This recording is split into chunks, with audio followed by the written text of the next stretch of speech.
জয়পুরহাট জাতীয় সংসদ নির্বাচন ত্রয়োদশ জাতীয় সংসদ নির্বাচনের জয়পুরহাট 2 আসনের যে গণভোটের একটা ব্যালট পেপারের নমুনা পাওয়া গিয়েছে। আমি দেখলাম যে ওইটা আসলে আমাদের ব্যালট পেপারের সাথে মিল নেই।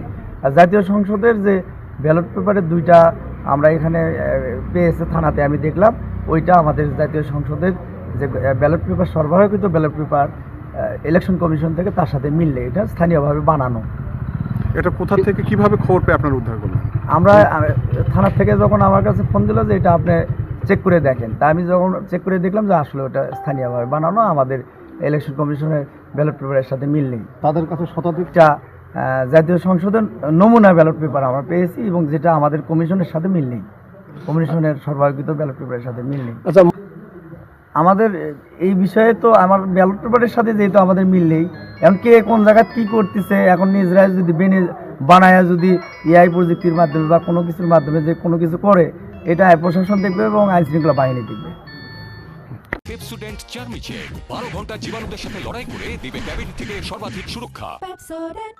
মাত্রাই থেকে সেনাবাহিনীর 3 জনকে গ্রেপ্তার করে আমাদের থানায় নিয়ে আসছেন।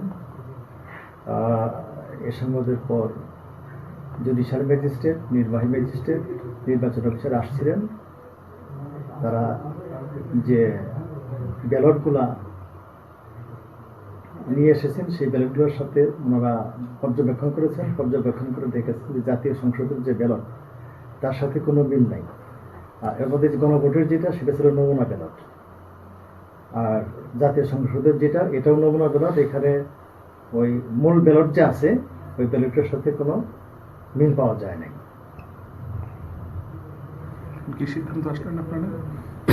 এই বিষয়টা এমন, আর তার বিষয়ে আমরা একটু যাচাই করতেছি। যাচাই করে আমরা পরবর্তী ব্যবস্থা নিচ্ছি। এখন এরা আটক আছে নাকি কি বলবো?